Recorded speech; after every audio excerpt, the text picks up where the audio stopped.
de toi. Tu peux être fier de toi. Maintenant, on va accueillir, mesdames et messieurs, avec un tonnerre d'applaudissements, s'il vous plaît, mes chers adolescents, Moussa.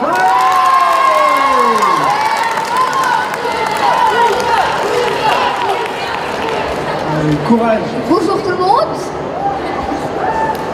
Ah ouais, les charmants.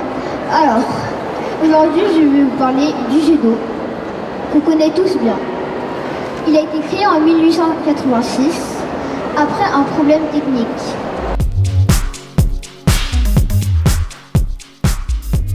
Certains ont parlé de harcèlement, d'autres ont parlé de la guerre dans le monde et de la discrimination, d'autres ont parlé de leur passion pour l'Angleterre, d'autres ont parlé de leur passion pour la géographie, d'autres ont parlé des arts martiaux et des femmes soldats, d'autres ont été poétesses, certains ont adoré les livres. Vous vous rendez compte de ce que vous êtes? Des trésors vivants. Vous avez tellement de choses à nous offrir.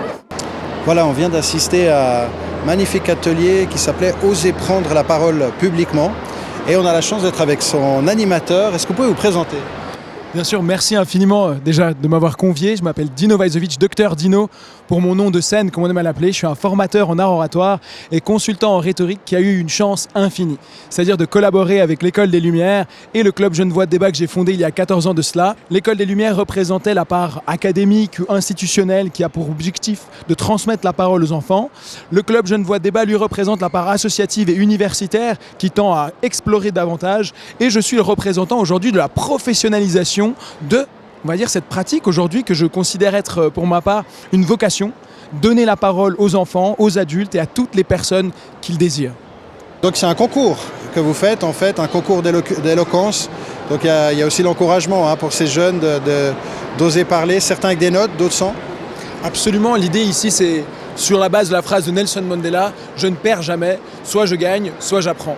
Aussi, il y avait 3 activités fondamentales, une mise en jambe avec un apprentissage sur la respiration de l'orateur, puis une posture pour qu'enfin, ils puissent débattre pour certains, participer à la présélection du concours d'art oratoire pour d'autres.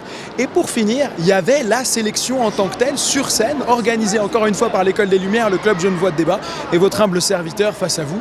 Et c'est là qu'on a vu des enfants oser exister. C'était absolument incroyable. Je m'appelle Moussab, j'ai 11 ans et je suis à l'École des Charmants. Tu nous as parlé du jet d'eau. Pourquoi le jet d'eau ? Parce que je pense qu'on est déjà tous à Genève là maintenant et je pense que c'est important qu'on connaisse notre canton. Et quoi de mieux de parler du jet d'eau parce que c'est le symbole de notre canton. À cette époque, il y avait un réseau hydraulique qui passait et qui donnait de l'énergie à tout le monde. Mais le soir, quand la demande diminuait, une surpression se créait dans les canalisations. Pour y remédier, les ingénieurs ont installé une soupape de sécurité qui libérait beaucoup d'eau dans l'air. Ceci est la naissance du jet d'eau.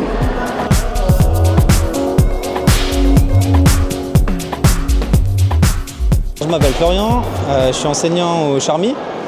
J'ai une classe de 8P cette année. C'est des élèves qui ont à peu près 12 ans.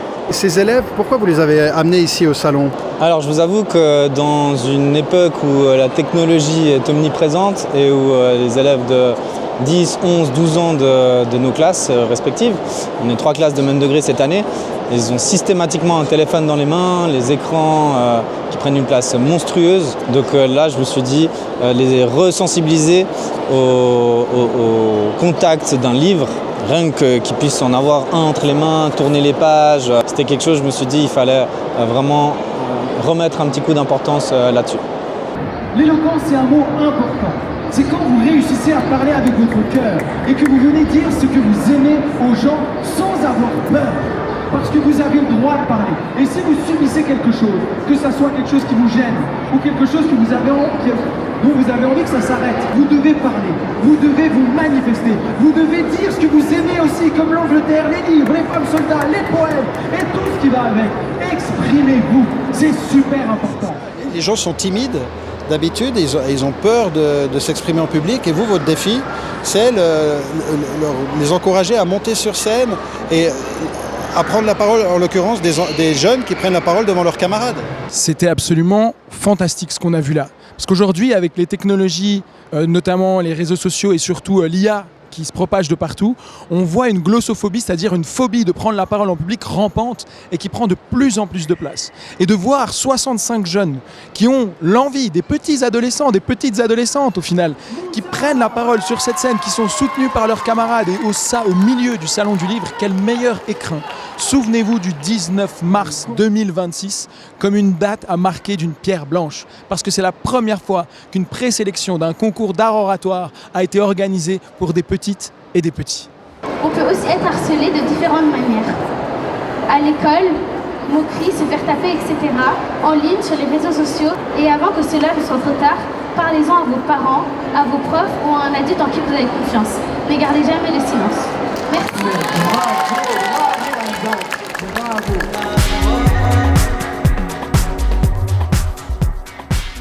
Bonjour, je m'appelle Nora et j'ai 11 ans. Et aujourd'hui, j'ai voulu parler de mon sport, de ma passion, parce que ce sport, il n'est pas connu, il y a presque personne qui connaît. Et à chaque fois que je dis, qu'on me demande quel sport je fais, et que je dis quel sport je fais, personne ne sait ce que c'est. Du coup, voilà pourquoi j'ai voulu parler aujourd'hui. Tu aimes lire et pourquoi? Oui, moi j'aime bien lire, j'aime des romans connus comme Harry Potter, je les ai tous lus, ou Gardien 17 est perdu que je suis en train de lire. Vous avez fait participer vos élèves à un concours d'élocution. Pourquoi vous avez voulu les inscrire à cet atelier? Alors j'ai pu me rendre compte dans ce qu'on a fait en classe depuis le début de l'année et depuis l'année dernière aussi, parce que c'est une volée que j'ai eu la chance de suivre sur 2 ans, que tout ce qui était prise de parole dans la production écrite ou dans la production orale en l'occurrence, c'est un domaine où ils avaient encore un petit peu de difficultés. Et puis dans un monde où je vous disais avant, où les technologies sont omniprésentes et on joue par exemple de plus en plus connectés, on a l'impression d'être ensemble, mais au final, on est en fait chacun chez soi, un petit peu reclus devant son écran personnel. Alors que, à mon époque, par exemple, quand on disait jouer en étant connecté, c'est qu'on connectait plusieurs manettes attachées à un fil à la console, et puis qu'on était quand même sur un écran, mais qu'on partageait ensemble. Alors que là, j'ai l'impression qu'ils sont un petit peu chacun de leur côté. Et puis je me suis dit de les faire, les sensibiliser ou de les resensibiliser, comme je disais avant, au contact de tout ce qui est production écrite, production orale. C'était un bon exercice pour certains, alors certains qui ont de la facilité, mais surtout pour ceux qui sont en difficulté. Alors eux osent un petit peu moins. Mais on a vu que ça a pu donner des productions vraiment très, très intéressantes, très riches. D'ailleurs, j'en profite pour remercier tous les intervenants de cet atelier qui ont fait un très bon travail en amont et pendant l'atelier, où ça a donné confiance à certains élèves justement de se produire devant leurs camarades, chose qui n'est pas forcément aisée à leur âge, ou même après. Mais c'est vrai que de parler devant un public, c'est pas quelque chose qui est courant. En tout cas, c'est pas un exercice qu'on a l'habitude de faire tous les jours. En 1851, il a été reconnu pour son esthétique et a été transformé en attraction touristique. En 1951, il a été complètement modernisé et a atteint 140 mètres d'hauteur. Vous observez que les jeunes ont de plus en plus peur de prendre la parole parce que peut-être ils restent trop seuls derrière leur écran. C'est un phénomène que vous observez. Donc on imagine qu'un salon du livre où il y a 11 scènes mises à disposition du public, c'est un lieu de rencontre idéal. Il n'y a pas de meilleur endroit que le lieu où la culture rencontre la parole pour donner justement l'occasion aux enfants de s'exprimer. Parce que lorsque vous vivez dans une bulle numérique d'à peu près 70 cm face à vous, vous finissez par ne plus oser prendre la parole parce que la parole, c'est une pratique. On se dispute à savoir si c'est un art ou une technique au départ, la rhétorique, l'art oratoire. Au final, mesdames et messieurs, c'est entre les deux, un artisanat. Et un artisanat, ça doit se pratiquer, si possible, quotidiennement. Alors, pour petits et grands, parlez autant que vous le pouvez. Dès que l'occasion vous est donnée, on me l'a proposé, je la prends. Bonjour, je m'appelle Zélia, j'ai 11 ans et j'aime bien le salon du livre chinois. Et alors, ce salon du livre, qu'est-ce que tu découvres ici? Quelque chose qui te marque? J'ai découvert que j'arrivais à parler à un public sans stresser vraiment beaucoup et qu'il y avait plein d'autres sortes de livres que j'aimais. Pourquoi le livre? Qu'est-ce qu'il a de particulier par rapport à d'autres médiums, que ce soit les écrans ou téléphones portables, etc.? Alors déjà parce que je trouve qu'il est arrivé avant le livre, et moi c'est ce que je dis toujours à mes élèves, un livre c'est une richesse. Quand je les vois qu'ils les lancent n'importe comment pour les ranger à la bibliothèque ou que dans leur bureau ils les maltraitent, et ben, je leur dis c'est quand même, alors oui c'est un objet, mais on lui doit le respect parce que c'est une richesse qui a traversé les âges, les temps, tout ce qu'on veut. C'est quand même un document, un ouvrage on va dire de référence, le livre en soi. Qu'est-ce que tu as appris en prenant la parole en public comme ça? Alors moi, j'ai parlé pour que les gens sachent que c'est le twirling. Du coup, ça m'a apporté qu'il y a beaucoup plus de gens maintenant qui sachent ce que c'est. Du coup, voilà, ça m'a apporté que maintenant, il y a plus de gens qui sachent qu'est-ce que c'est le twirling. J'ai appris que parler en public, c'est pas vraiment stressant. Il faut juste, quand on commence à réciter ce qu'on avait écrit, ça vient tout seul et on n'a pas besoin de... Il y a des moments où on ne stresse pas. Il y a eu quelques exceptions sur quelques personnes, mais sinon c'est tout.